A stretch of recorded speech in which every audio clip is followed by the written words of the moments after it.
Hello again mga ka-Tech Daddy. Today maglalagay tayo ng thermal paste. Ang gagamitin natin is yung itong Arctic Thermal Compound MX4. So naglagay na ako dito last time ng thermal paste, and ito yung temperature na nakuha niya. Ang pinakamataas is 101 degrees. And ang pang test ko is yung CPU Zay, yung pang stress test ng CPU natin. And ang pang monitor ko is yung HW Info 64. So titignan natin kung bababa yung temperature niya. Ito yung running temperature niya, walang load na kahit ano. So 45, 47, yan yung parang minimum niya na temperature na tumatakbo, and ang average niya is 53 degrees, and ang pinaka maximum niya is 101 degrees na. So titignan natin kung bababa pa siya pag nilagyan na natin ng Arctic thermal paste.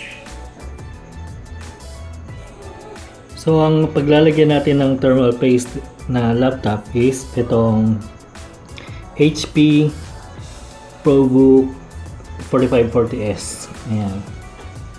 Ayan siya. So, tara, lalagyan na natin ng thermal paste. Bago natin lagyan, i-stress test muna natin siya. Tignan natin kung may pagbabago, kung madadagdagan yung higher temperature niya. Ito yung laptop.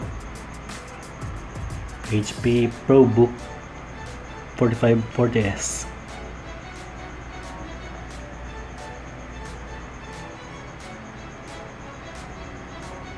So mamonitor muna natin kung gaano siya kataas bago natin ilagay yung thermal paste.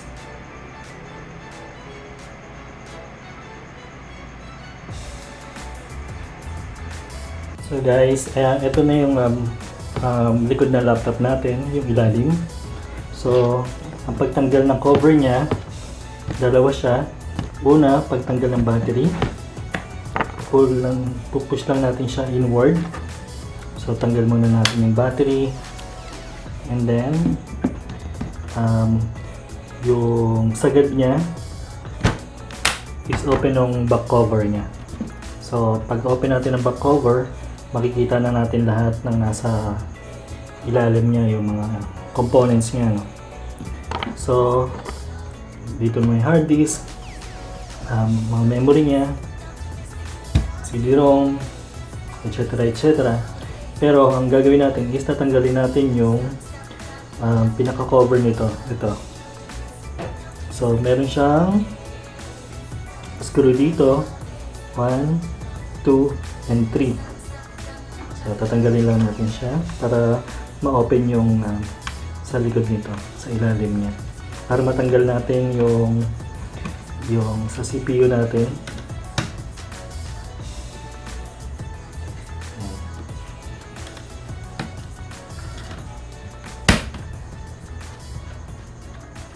So nakakatuwa tong HP na to, itong particular model na to, kasi napakadali lang yang tanggalin.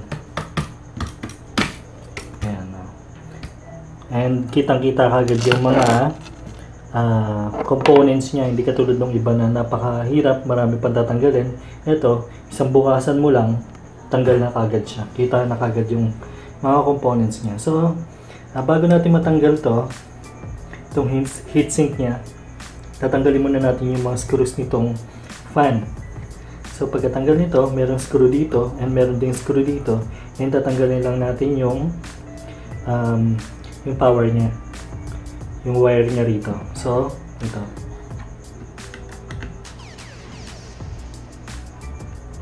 So, since tatanggalin na natin to, it's also a good time na lilinisin. Pwede natin linisin yung fan natin, no? Yan. So, it's also a good time na i-brush natin siya. Kahit anong toothbrush, I'm using this old toothbrush And medyo madumi na siya. So, marami na napaggamitan ko. So, linis-linis lang. Brush lang natin ng konti para mas maluwag yung daluyan ng hangin niya. Ayan.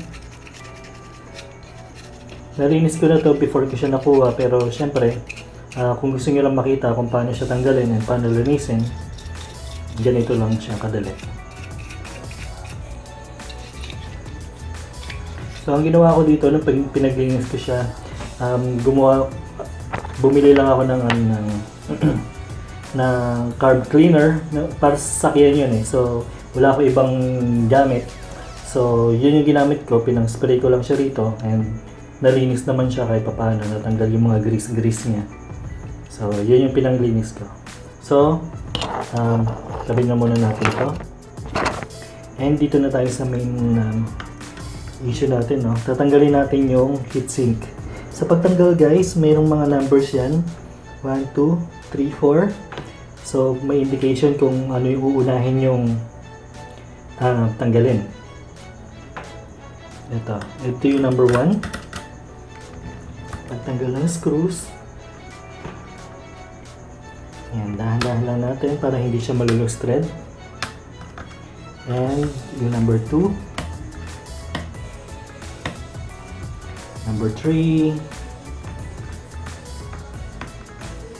And number 4.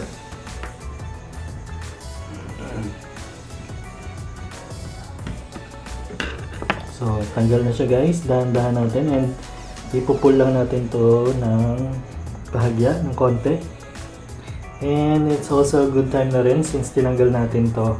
It's also a good time na rin na linisin natin kahit konti yung sa labasan ng heatsink natin sa fan para smooth na smooth yung lalabas na hangin. Yan. Nalinis ko na nga ito katulad ng sinabi ko, pero since tinanggal ko na siya ulit, syempre linisin na rin natin, ganun din naman. So yun, it's good. So, ito yung residue nung heatsink na dati natin, no? So, pamunas ko. Kahit anong basahan, pwede naman. Para matanggal lang yung residue nung dating thermal paste na ginamit. So, ngayon ko pa lang siya kakabitan ng thermal paste. So, mukhang maganda naman yung kalalabasan. And ito, punasan lang din natin.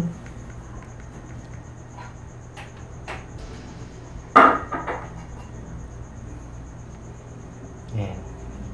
So, this is good. Okay na siya. So, ilalagay na natin yung thermal compound natin, no? Yung paste na thermal paste. Ito siya. Ayan. Arctic thermal paste, thermal component. So, spread lang natin siya rito. And after that, babalik na natin yung sa heatsink natin. So, maglagay lang tayo ng medyo generous amount para in the long run na natin siya pwedeng gamitin at hindi na natin siya kakapitan ng thermal compound in the at least a few years. Ayan.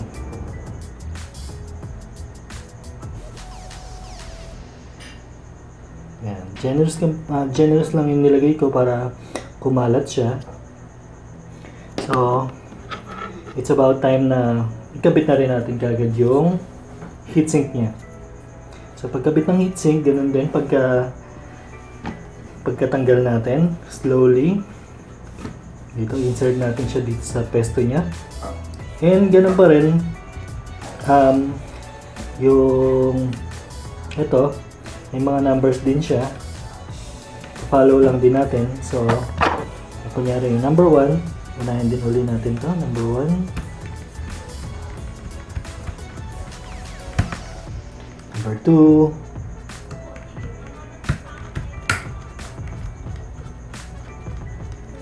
Number 3.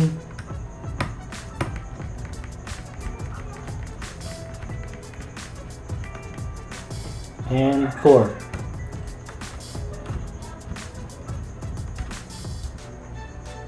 And then, pwede na natin ibalik yung fan natin.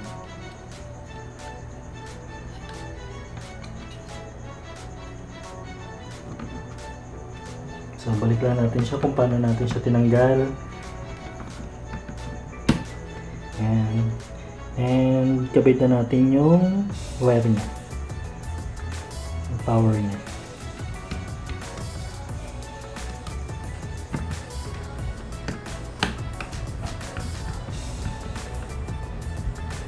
So, ganun lang kadali guys.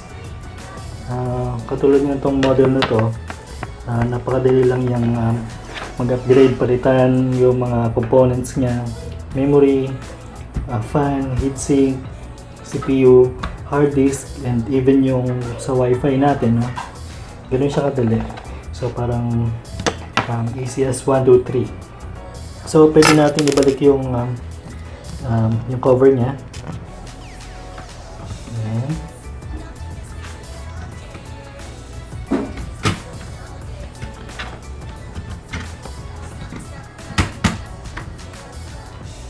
Parang siya tinanggal, ganun din yung pagbalik.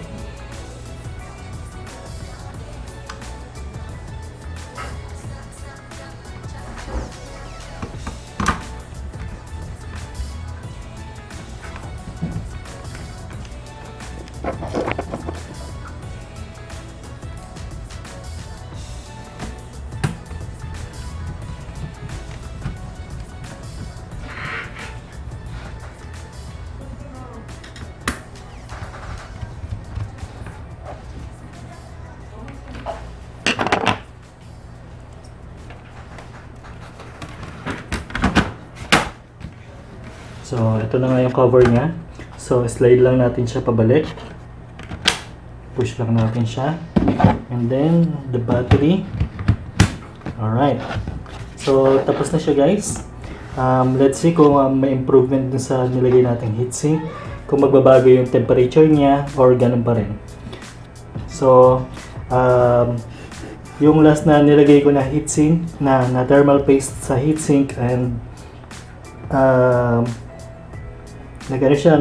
bumaba siya ng about 8 to 10 degrees. So let's see kung ganun din dito sa nilagay natin ngayon.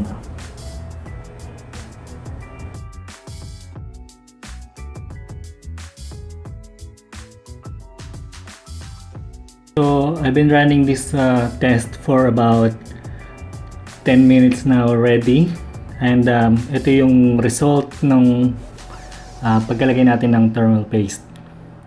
So, hindi na siya umaabot ng 100. Ang pinakamataas niya na is 70 degrees. So which is good. So, bakit nga ba natin kailangan maglagay ng thermal paste?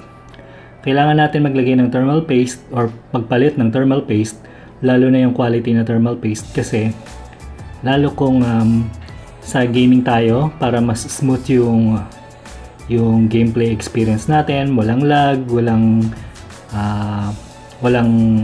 anomalya na pwede maganap dahil nag-iinit yung CPU natin. So, yun yung isa sa dahilan kaya medyo bumabagal or naglalag yung game natin. So, isa sa solution is yung magpalit tayo ng quality thermal paste. So, ito naman yung result. So, I'm glad na nagpalit ako, pinalitan ko to. Sa isang laptop, ang binaba niya is about 8 to 10 degrees. And dito is more than 30 to 50 degrees yung parang binaba niya. So, ang laking difference, di ba? So, ayan guys. If you like this video, para updated kayo sa mga future DIYs natin, please click like, subscribe, and hit the notification bell for more videos in the future. So, happy ka DIY mga daddy!